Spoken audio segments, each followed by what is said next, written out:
Up news. UP के कई जिलों को साइबर सेल की सौगात। बोले पहले यूपी के लोगों को पहचान छिपानी पड़ती थी। मुख्यमंत्री योगी आदित्यनाथ ने कहा कि कानून व्यवस्था में सुधार होने से प्रदेश की छवि बदली है। पहले कोई यूपी आना नहीं चाहता था, पर अब दुनिया भर से निवेशक यूपी आ रहे हैं। मुख्यमंत्री योगी आदित्यनाथ ने कहा कि प्रदेश की कानून व्यवस्था में बड़ा परिवर्तन आया है, जिससे कि प्रदेश की छवि बदली है। पहले यूपी के लोगों के सामने पहचान का संकट था, अब बाहर जाने पर प्रदेश के लोगों को सम्मान की नजरों से देखा जाता है। मुख्यमंत्री योगी सोमवार को लखनऊ के लोक भवन में उत्तर प्रदेश पुलिस अवस्थापना सुविधाओं के सुदृढ़ीकरण हेतु निर्माण कार्यों के लोकार्पण, शिलान्यास तथा विभिन्न जनपदों में थानों व साइबर सेल के शुभारंभ के लिए आयोजित कार्यक्रम में बोल रहे थे। उन्होंने कहा कि खराब कानून व्यवस्था के कारण पहले कोई यूपी में आना नहीं चाहता था, अब दुनिया भर से निवेशक प्रदेश में आ रहे हैं, क्योंकि अब उनकी जान और माल सुरक्षित है। उत्तर प्रदेश की 25 करोड़ जनता के मन में सुरक्षा का विश्वास जगाया है। मैं बहुत ही आदर के साथ माननीय मुख्यमंत्री जी से अनुरोध करूंगी कि आज के इस अवसर पर अपने बहुमूल्य मार्गदर्शन से हमें कृतार्थ करें। आप सबकी जोरदार तालियों के साथ।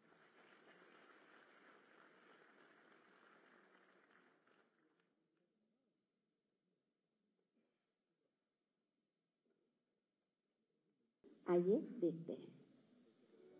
आज यूपी की पहचान बेहतर कानून व्यवस्था के लिए होती है।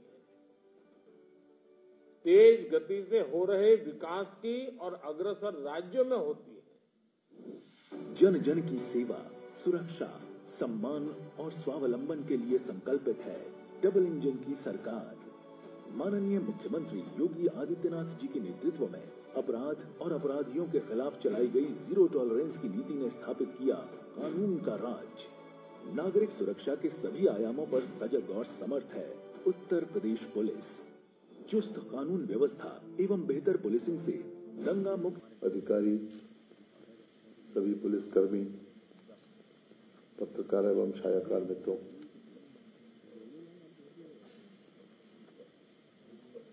आज के इस विशेष कार्यक्रम में जिसमें 60 निर्माण कार्यों का शिलान्यास और 84 निर्माण कार्यों का लोकार्पण होने जा रहा है, लगभग 2310 करोड़ रुपए की लागत से ये विशेष रूप से हमारे बुनियादी ढांचे को मजबूत करने के दिशा में एक बहुत महत्वपूर्ण कदम है और इसके लिए हम विशेष रूप से मुख्यमंत्री जी को बधाई देना चाहते हैं।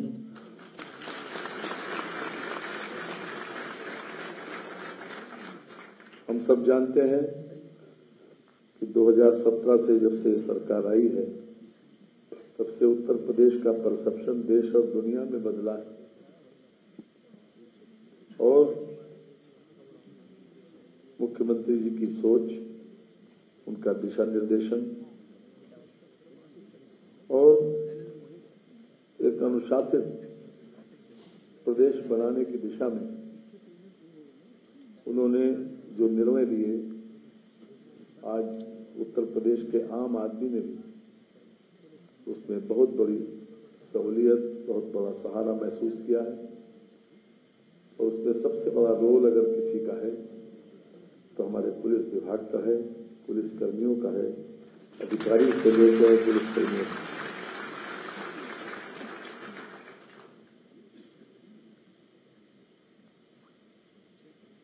ऊपर से जो नीति बनाई जाए, नीचे तक उसका कार्यान्वयन हो, उसी मंशा से हो, ये सबकी जिम्मेदारी। हमने देखा है पिछली सरकारों में 2000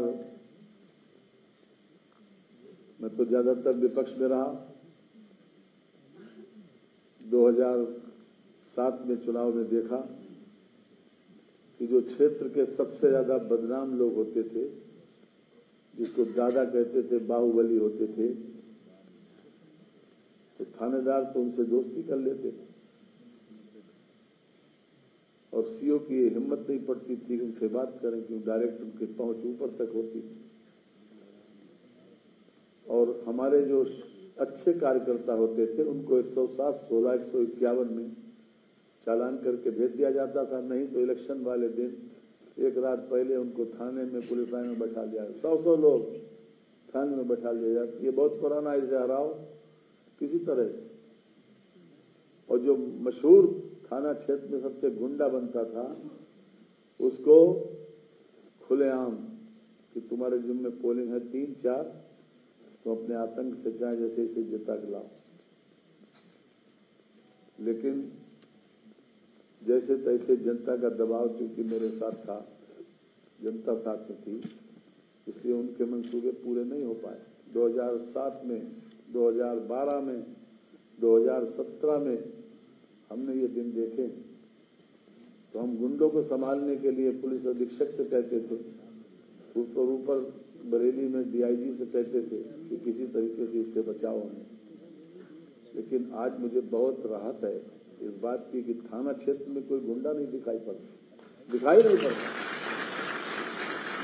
जो पुलिस जिसके हवाले कर दे। और ये एक बहुत बड़ा परिवर्तन आम आदमी की जिंदगी में देखने को मिला। जब मैं खुद भुक्तभोगी था, जबकि मैं 91 से मिनिस्टर रहा हूं और 80 के दशक से विधायक रहा हूं लगातार, तो मेरी स्थिति थी कि हम सामान्य आदमी से भी नीचे स्तर के समझे जाते, क्योंकि मैं विपक्ष में था और अपराध केवल ये था कि विपक्ष की राजनीति करता था। और अब जो है एक ऐसा देखते हैं थाना क्षेत्र में तो दूर दूर तक कोई दादा गुंडा दिखाई नहीं पड़ता। जो स्थिति मतलब ग्राउंड लेवल के ऊपर ये बहुत बड़ा परिवर्तन दिखाई पड़ता। लेकिन आज मुख्यमंत्री जी ने बुनियादी ढांचे को सबसे ज्यादा सुधारा। लोगों की आवश्यकताओं को देखते हुए, चाहे आवास की व्यवस्था हो, चाहे पुलिस लाइन में बैरकों की व्यवस्था हो, चाहे थानों की व्यवस्था हो, हर प्रकार से उसको सुदृढ़ करने में कोई कोर कसर नहीं छोड़ी। पिछले सालों से बजट दूना हो गया और दूने से भी ज्यादा, लेकिन उसके बाद भी एक हर समस्या का एक स्थायी समाधान करना, यही सबसे अच्छे शासक का एक कर्तव्य भी होता है। और उन्होंने उसका स्थायी समाधान किया है, इसके लिए हम विशेष रूप से उनकी प्रशंसा करते हैं। लेकिन आप लोगों से खास तौर से एक बात जरूर कहेंगे, थाना स्तर पर अभी बहुत बड़ी आवश्यकता है व्यवहार को सुधारने। वो लोगों में इंडिविजुअल परिवर्तन आने की बहुत बड़ी आवश्यकता है। आप अपराधियों के साथ, दुष्टों के साथ, आताताइयों के साथ जैसा चाहें व्यवहार करें, लेकिन एक शरीफ आदमी, आम आदमी, एक अच्छा आदमी थाने में जाने में हिचकिचाए ना। ये व्यवहार में परिवर्तन की आवश्यकता है और मैं समझता हूं कि इसके लिए विशेष रूप से ट्रेनिंग की भी जरूरत है। थानेदार को कम से कम साइकोलॉजी की भी ट्रेनिंग जरूर होनी चाहिए, क्योंकि वो समझ सके कि कौन व्यक्ति कैसा है। मोटी मोटी जानकारी, एक बेसिक जानकारी उसको जरूर होना चाहिए। ये हमारे सामने एक बहुत बड़ा प्रश्न है। पुलिस सुधारों की आवश्यकता श्री प्रकाश सिंह जी बहुत दिनों से कहते आए। सुप्रीम कोर्ट में 2006 में जजमेंट आया था, उसको भी लागू करने की आवश्यकता है। इन्वेस्टिगेशन और लॉ एंड ऑर्डर, इसको किस प्रकार से देखते हैं, इसके ऊपर भी मैं ध्यान आकर्षित करना चाहता हूं अपने अधिकारियों। साथ ही साथ एक साइबर क्राइम भी हमारे सामने बहुत बड़ी चुनौती है। और जिस प्रकार से मुख्यमंत्री जी ने 2 थानों से बढ़ाकर 75 थाने किए और 1523 जनपदीय पुलिस थानों में साइबर सेल का शुभारंभ है, ये भी अपने आप में उसको रोकने का एक बहुत बड़ा कदम है। ये विशेष रूप इसके लिए जो अवेयरनेस कैंप चलाए जाते हैं उसको और ज्यादा बढ़ाने की, उसका और ज्यादा प्रचारित करने की, चाहे अखबार में विज्ञापन के माध्यम से हफ्ते में 1 दिन दें, सभी अखबार इसमें सहयोग भी कर देंगे। मेरा तो अनुरोध यह है माननीय मुख्यमंत्री जी से विशेष रूप से कि इसके ऊपर उन्होंने जो कुछ किया है, उनकी मंशा जाहिर है कि इतने बड़े पैमाने पर थानों को इस्तेमाल करना, लोगों को ट्रेनिंग दिलाना, अवेयरनेस कैंप करना है, ये बहुत कुछ किया है उसको रोकने के लिए। लेकिन अभी भी कुछ लोगों का काम सवेरे से शाम तक यह है कि मोबाइल पर किसी तरीके से जालसाजी करें और लोग, भोले भाले लोग फंस जाते हैं। और उसका सीधा सीधा केवल यही एक उपचार है कि हम हर तरह से उसमें अवेयरनेस ज्यादा पैदा करें। बड़े बड़े लोग जो बहुत समझदार लोग हैं, वो पता चला उन्होंने नंबर इसलिए दिया कि उनको रुपया उनका वहां कहीं से आने का या किसी मिलिट्री वाले को सपोर्ट करने के लिए, और पता चला 1 मिनट में उनके पास 1 लाख रुपया चला गया, 2 लाख चले गए। तो जो लोग ये करते हैं उनका काम सवेरे से शाम तक यही है। और दूसरे प्रांतों में, उत्तर प्रदेश में तो नहीं, दूसरे प्रांतों में तो अड्डे बना रखे हैं। ये खाली इसीलिए है, केवल इसीलिए बात होता है। तो मेरा विशेष रूप से बात के लिए वो है। और मैं पुलिस विभाग में जिस प्रकार से लगातार सरकार की इमेज को बनाने में बहुत बड़ा सहयोग किया, वो अपने आप में एक बहुत सराहनीय कदम है। जिस प्रकार से शासन की मंशा के अनुरूप आपने अपने आप को ढाला है और हर प्रकार से शासन की मंशा को नीचे तक पहुंचाने में जो प्रयास कर रहे हैं, उसके लिए हम बार बार आपको बधाई देते हैं और उम्मीद करते हैं कि और अधिक बेहतर और अधिक अच्छा आप लोग करने की कोशिश करेंगे। इन्हीं शब्दों के साथ मैं आज के कार्यक्रम के लिए मुख्यमंत्री जी को और पूरे पुलिस विभाग को, पूरे गृह विभाग को भी बधाई देता हूं कि उनके निर्देशन और मार्गदर्शन में एक बहुत अच्छा काम हुआ है, स्थायी समस्याओं का समाधान हुआ है। बहुत बहुत धन्यवाद। धन्यवाद माननीय। और अब हम माननीय मुख्यमंत्री महोदय से अनुरोध करेंगे कि बटन दबाकर 2310 करोड़ की 144 निर्माण कार्य। उत्तर प्रदेश पुलिस के आज के इस समारोह में मंच पर उपस्थित प्रदेश सरकार में मंत्रिमंडल के मेरे वरिष्ठ सहयोगी, प्रदेश के वित्त और संसदीय कार्य विभाग के मंत्री श्री सुरेश कुमार खन्ना जी, प्रदेश के मुख्य सचिव श्री दुर्गा शंकर मिश्र जी, प्रमुख सचिव गृह श्री संजय प्रसाद जी, पुलिस महानिदेशक श्री प्रशांत कुमार जी, महानिदेशक साइबर क्राइम श्री सुभाष चंद्र जी, अपर पुलिस महानिदेशक डॉक्टर एन रविंद्रन जी, प्रदेश के सभी हमारे वरिष्ठ पुलिस अधिकारीगण, प्रदेश के सभी 75 जनपदों में आयोजित होने वाले अलग अलग थाना क्षेत्रों में या जनपद स्तर पर के कार्यक्रम में उपस्थित सभी माननीय जनप्रतिनिधिगण, प्रदेश सरकार के हमारे मंत्रीगण, उपस्थित हमारे बहनों और भाइयों, एक साथ प्रदेश को गृह विभाग के द्वारा, जिसमें जनता को भी, पुलिस कार्मिकों को भी एक साथ जोड़ने का कार्य हो रहा है। 2000 करोड़ रुपए से अधिक की इन परियोजनाओं के लिए मैं सबसे पहले उत्तर प्रदेश पुलिस को हृदय से बधाई देता हूं। प्रदेश में हर जनपद में एक साइबर थाने की स्थापना का कार्य का शुभारंभ हो रहा है। इसके लिए प्रदेशवासियों को हृदय से मैं बधाई देता हूं। थानों के इंफ्रास्ट्रक्चर को बदल करके नई कार्य संस्कृति को डेवलप करने का जो कार्य 2017 से प्रारंभ हुआ था, इसके लिए भी यूपी पुलिस के अपने सभी कार्मिकों को हृदय से बधाई। थाना क्षेत्र में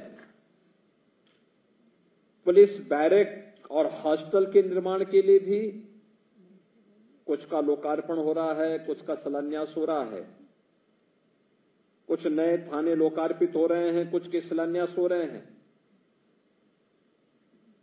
पुलिस लाइन के शिलान्यास का कार्यक्रम भी हो रहा है। पीएसी नई वाहिनियों के शिलान्यास के कार्यक्रम भी हो रहे हैं और स्पेशल सिक्योरिटी फोर्स एसएसएफ की नई वाहिनियों के गठन की शिलान्यास के कार्यक्रम भी हो रहे हैं।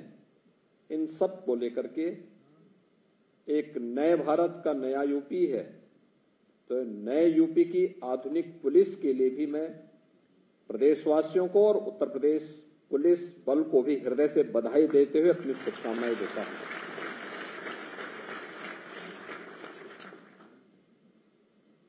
इतना सब कुछ कार्य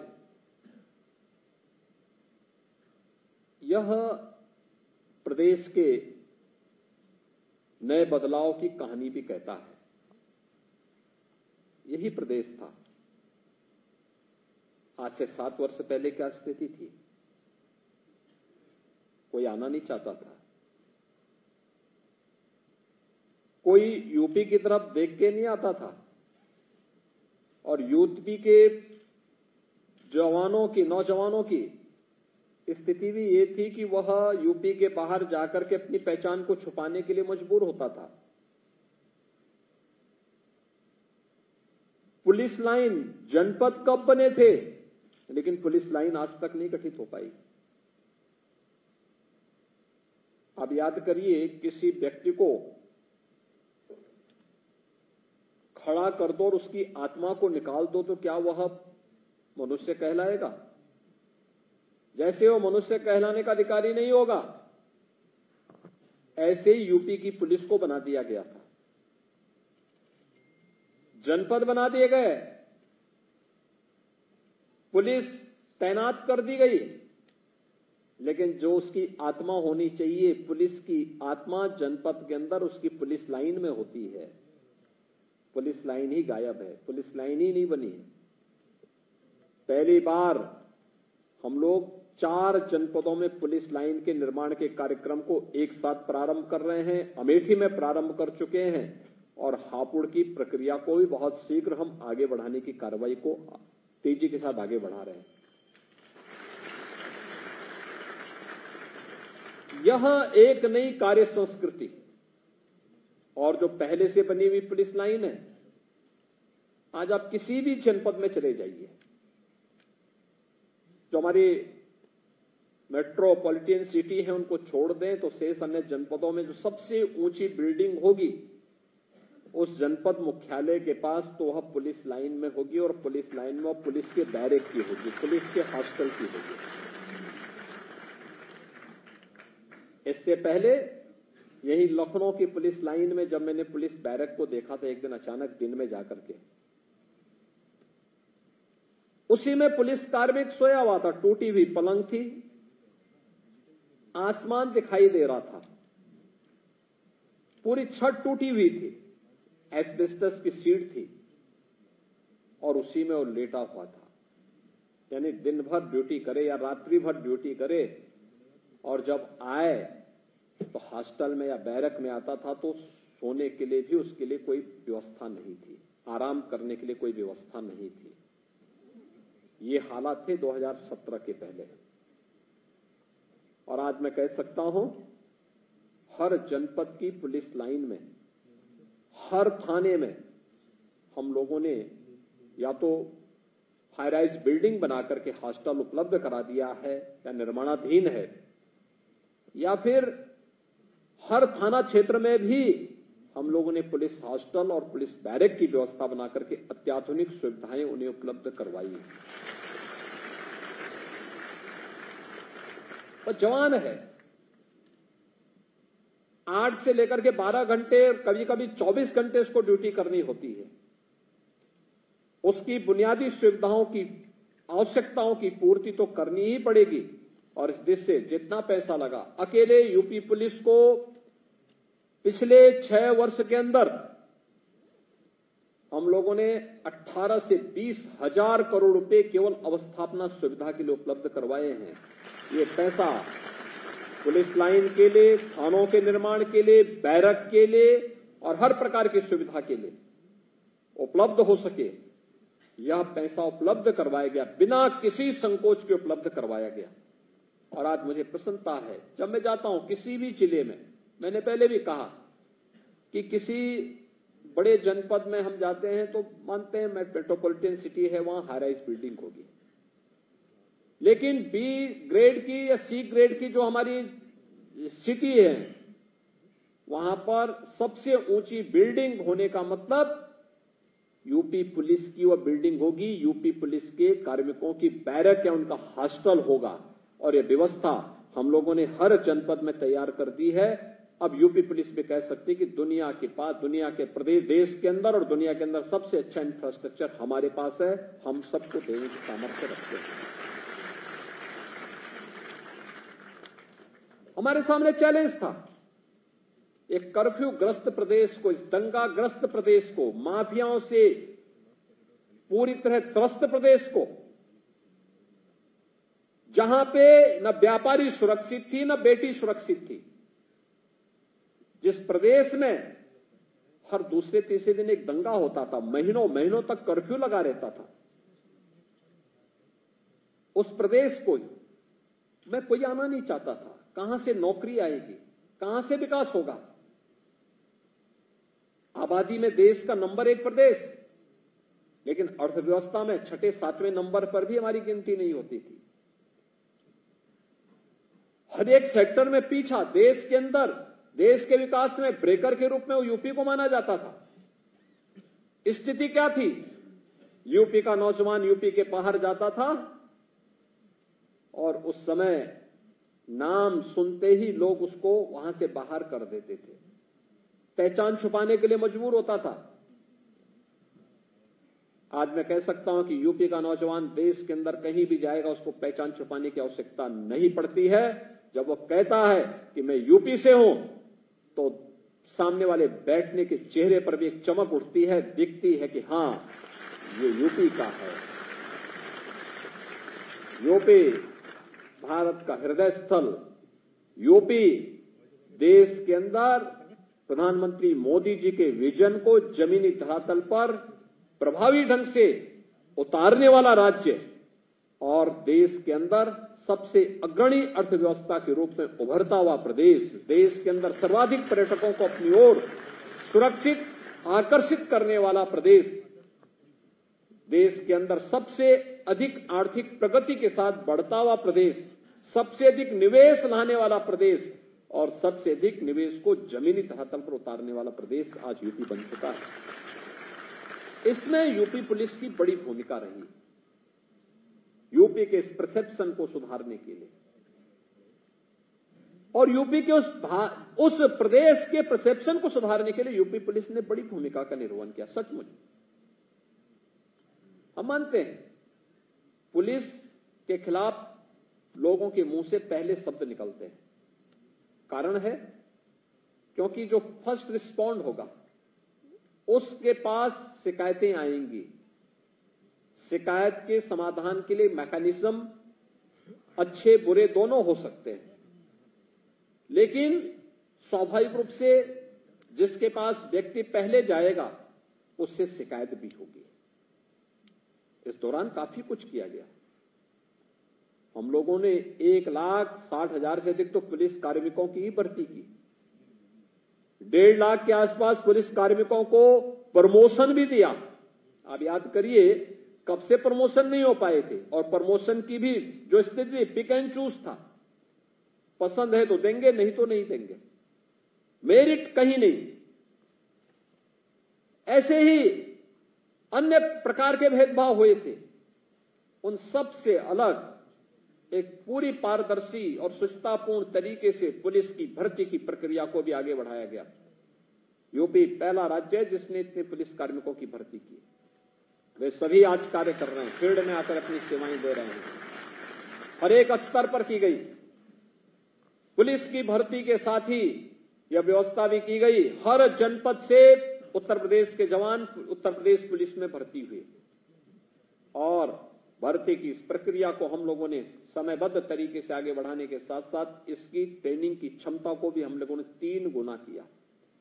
1947 से पहले यानी यूपी पुलिस के गठन के पहले से लेकर के 2017 तक जितनी हमारी क्षमता थी, आज हमारे पास उससे 3 गुना क्षमता है पुलिस ट्रेनिंग की।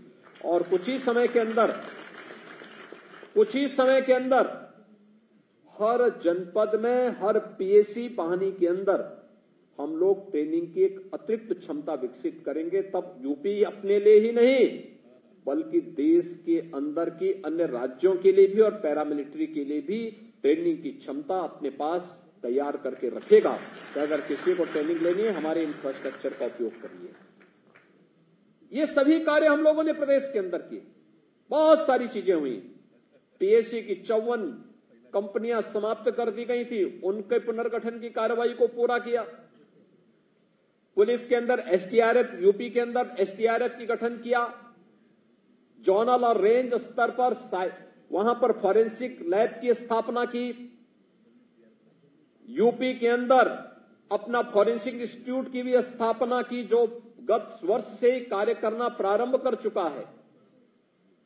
और पीएससी की नई वाहिनियों के गठन के साथ साथ एसएसएफ का गठन भी यूपी ने किया है, सफलतापूर्वक किया। इस समय अयोध्या में श्री राम जन्मभूमि की सुरक्षा का दायित्व उत्तर प्रदेश एसएसएफ ही उठा रही है और वही इस कार्य को सफलतापूर्वक आगे बढ़ा रही है। एयरपोर्ट की सुरक्षा हो या मेट्रो की सुरक्षा, यह दायित्व भी यूपी पुलिस उठा रही है। ये सभी कार्य करने के साथ समय की चुनौती को हमेशा ध्यान में रखते हुए हम लोग कार्य कर रहे हैं।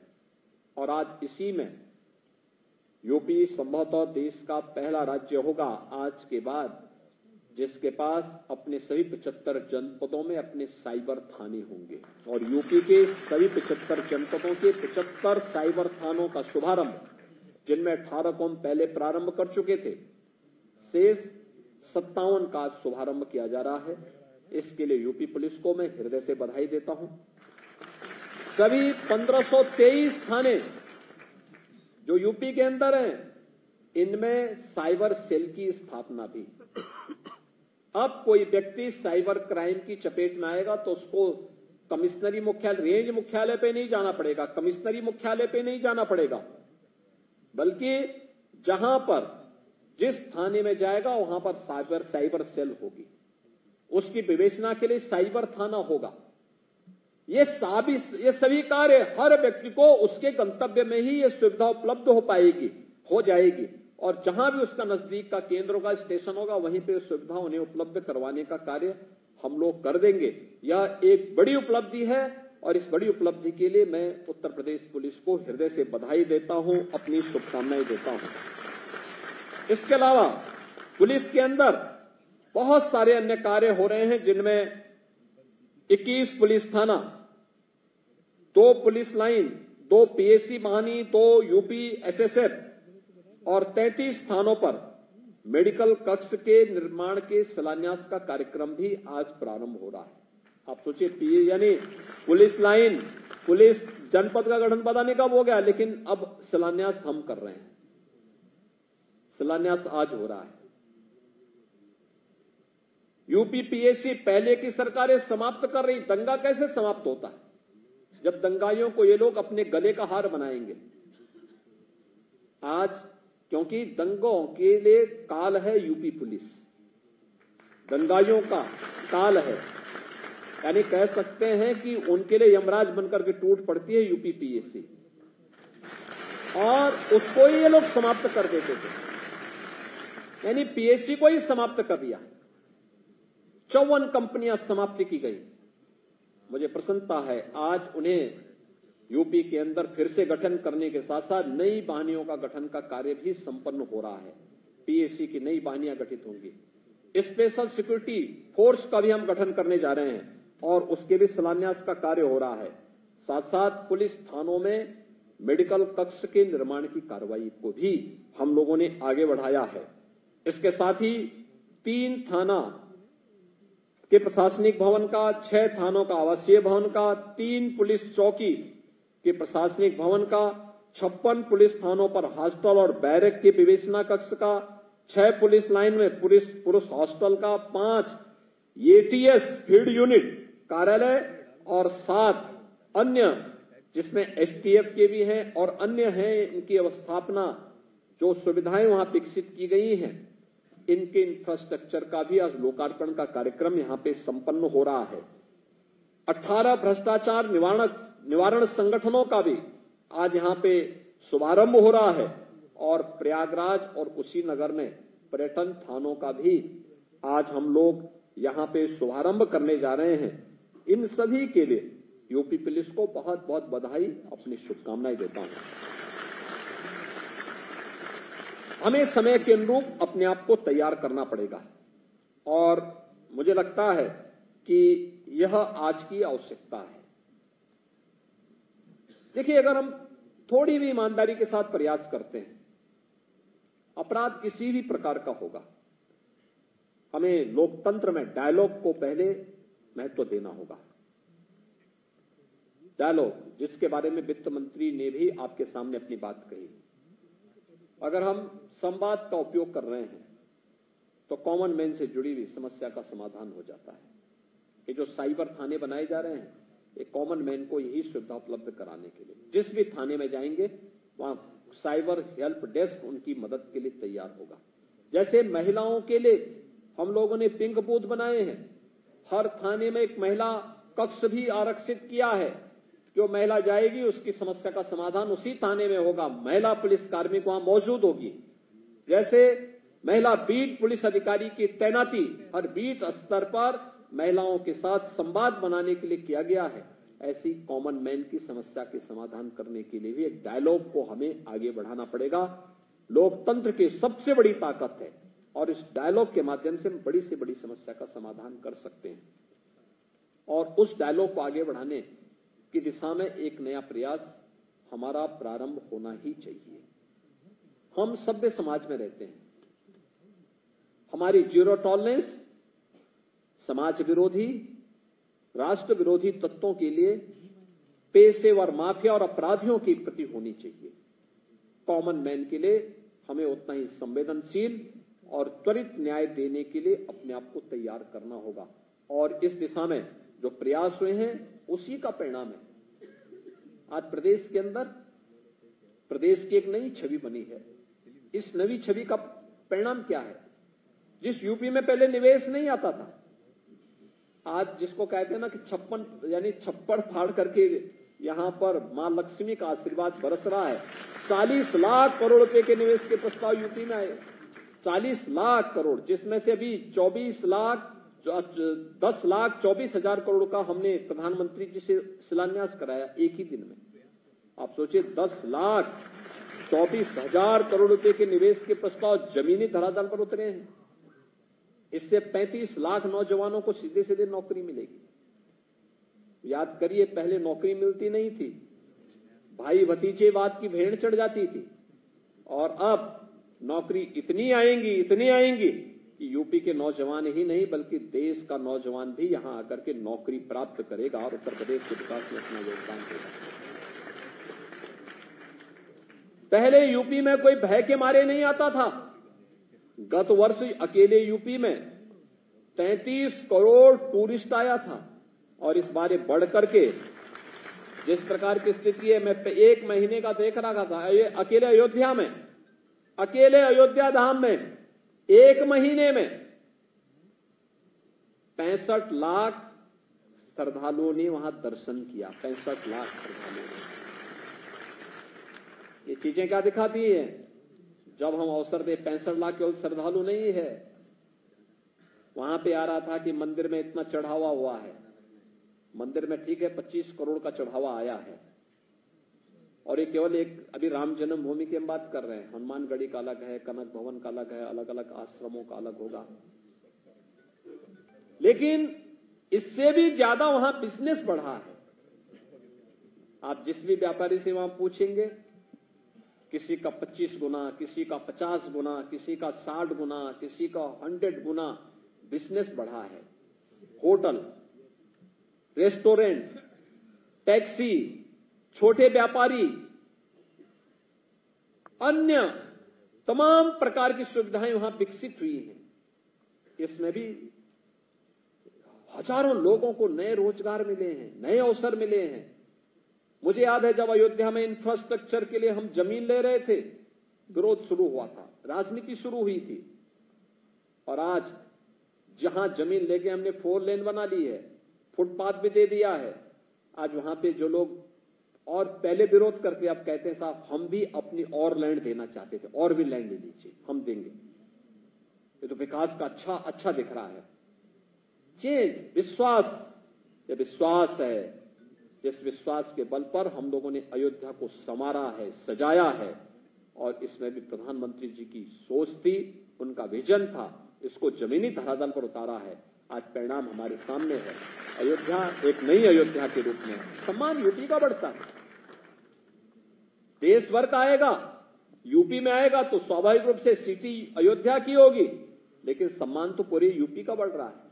जो आ रहा है खुश होके जा रहा है कि साहब हमने दर्शन कर लिए, सुरक्षित दर्शन कर लिए। पुलिस का व्यवहार बहुत अच्छा है, पुलिस का व्यवहार अच्छा। भाई वही बात आप किसी व्यक्ति से कहते हैं, अगर गाली गलौज के साथ कहेंगे मैसेज खराब करेगा, लेकिन वही बात प्यार से आपने उसको बता दिया कि भैया इस रास्ते से चलो, ऐसे जाना है, ऐसे करना है। प्यार से भी अगर आप बोलेंगे तो यूनिफॉर्म में रह करके प्यार से अगर आपने उससे बात कर ली तो वह और भी प्रभावित होगा। अपराधी के प्रति आपका व्यवहार दूसरा हो सकता है, लेकिन एक कॉमन मैन के प्रति, एक श्रद्धालु के प्रति, बाहर से आने वाले व्यक्ति के प्रति तो अतिथि देवो भव के साथ होना ही चाहिए। और यह यूपी पुलिस ने बकायदा इसका पहले भी इस प्रकार का मैं देखता था। जब 2019 में जनवरी 19 में प्रवासी भारतीय दिवस वाराणसी में हुआ था, तभी यूपी पुलिस के व्यवहार से हर व्यक्ति अभिभूत था। यानी उस समय लगभग 72-74 देशों से लोग आए थे वाराणसी में। उन प्रवासी भारतीयों से जब मैं बात करता था, मैंने पूछा भाई काशी में आपको कुछ परिवर्तन दिखा? एक प्रवासी भारतीय आया मेरे पास, उसने कहा साहब बाकी तो यहां पे प्रधानमंत्री जी का क्षेत्र है तो परिवर्तन तो दिखना ही है, चौड़े सड़कें चौड़ी हो गई हैं, काशी विश्वनाथ धाम में भी अच्छा कार्य प्रारंभ हो गया है। उस समय काशी विश्वनाथ धाम बना नहीं था। गंगा जी भी पहले से साफ सुथरी दिखाई दे रही है, सिटी भी साफ सुथरी दिखाई दे रही है। लेकिन खैर प्रधानमंत्री जी का क्षेत्र है, सब चीजें दिखनी ही है। एक चीज जरूर चेंज मुझे देखने को मिला। मैंने कहा क्या? कहा साहब पहले हम आते थे, पुलिस का व्यवहार बहुत रफ होता था, बहुत खराब होता था। इस बार तो हम देख रहे हैं कि जैसे ये पुलिस का आयोजन हो और पुलिस हमारा हमें अतिथि के रूप में आमंत्रित करके अतिथि देवो भव का उदाहरण पुलिस के व्यवहार से हमें देखने को मिला है। ये चेंज और यही परिवर्तन मुझे प्रयागराज कुंभ 19 में भी देखने को मिला। पुलिस का व्यवहार कॉमन मैन के प्रति, श्रद्धालु के प्रति बहुत ही सौहार्दपूर्ण और बहुत ही अच्छा था। कितना अच्छा मैसेज, 24 करोड़ श्रद्धालु पूरे देश भर का आया था, बहुत अच्छा मैसेज लेके गया था। ऐसे ही हमें आगे भी तैयार करना पड़ेगा अपने आप को, इसी प्रकार से तैयार करना पड़ेगा। अभी अयोध्या में भी जो लोग जा रहे हैं इस बात को कहते हैं पुलिस का व्यवहार। पहले दिन अचानक भीड़ हो गई, एसएसएफ ने और यूपी पुलिस ने उस दौरान मोर्चा संभाला था।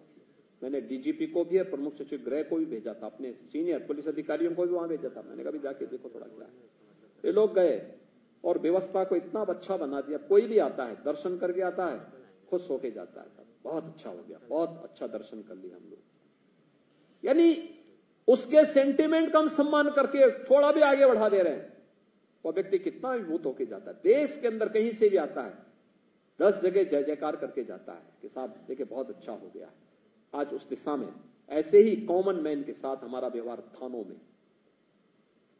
चौकियों में, सड़क पर चलते हुए किसी बेटी से, किसी व्यापारी के साथ हमारा व्यवहार ऐसे अगर होता है तो एक तरफ आपको संबल मिलेगा, दूसरी तरफ इस ताकत से आपको समाज विरोधी और राष्ट्र विरोधी तत्वों के खिलाफ लड़ने के लिए भी एक शक्ति प्राप्त होगी। और उस शक्ति के बल पर हम उत्तर प्रदेश को देश के अग्रणी राज्य के रूप में स्थापित करने में अपना योगदान दे पाएंगे। मैं आज के इस इंफ्रास्ट्रक्चर के लिए यूपी पुलिस को हृदय से बधाई देता हूं। इसमें पुलिस की अवस्थापना के साथ साथ साइबर थानों का गठन एक नई क्रांतिकारी परिवर्तन का द्योतक होगा। इसे निरंतर आगे बढ़ा करके हमें निष्कर्ष रिजल्ट पे पहुंचना होगा। एक औपचारिकता नहीं है, ये रिजल्ट देने का एक माध्यम है।